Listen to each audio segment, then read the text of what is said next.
Hello everyone, I'm Sam, this is JBugs.com, and I'm here to show you guys what's in the box when you get a set of late model pop-out windows for 1965 to 1977 standard Beetles and 1971 to 1976 Super Beetle hardtop models. So, what's in the box? Well, let's open this thing up and find out.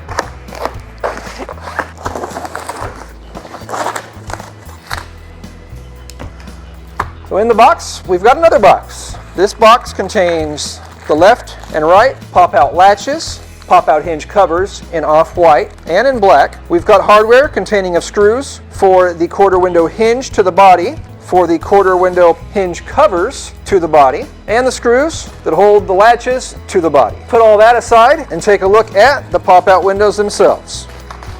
We've got a left side and a right side window. They do come with the seals already installed. At the front, this is actually the hinge, and all it is basically a flex plate. And I didn't notice, but in the bag, along with our hinge covers, are screw plates. We've got one here and one here. The screw plates actually install in the back side. The screws will come in through the hinge, through the body, through the hinge again, and then into the screw plate on the back side and bolt the front hinge in place to the body. It's important to note that although these do come with black and off-white hinge covers, they only come with off-white knobs. And I'll also mention here, the latch itself attaches to the glass on later model cars. So with the latch, we're going to have the inner and outer seal, the outside pin, and then these get pushed together, pressed down, and the circlip will install in the groove here, into that opening there, to hold the latch in place to the glass.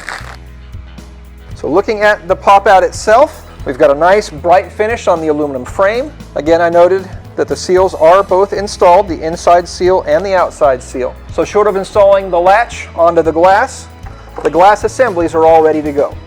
So here we can see the right side and the left side pop-out frames. We've got right and left latches, black or white pop-out hinge covers, along with the screw plates. We've got the latch to body hardware, as well as the hinge to body and hinge cover to body hardware, all included. The only other part that you're going to need that is not included is the pinch welt that goes around the inside of the body. Here on our 1967 Beetle, we've got off-white pop-out trim installed. On my son's 1972 Baja Bug at home, we've got black trim. Installation of the pop-out windows on 1965 and later cars is pretty simple. All of the cars are pre-drilled at the B-pillar for both the hinge at the front and the latch at the back. If there's a headliner in place in your car currently, it might be a little bit harder to find those holes, but they are there typically. You can find these pop-out assemblies, as well as assemblies for 1964 and earlier Beetles, online with us at JBugs.com.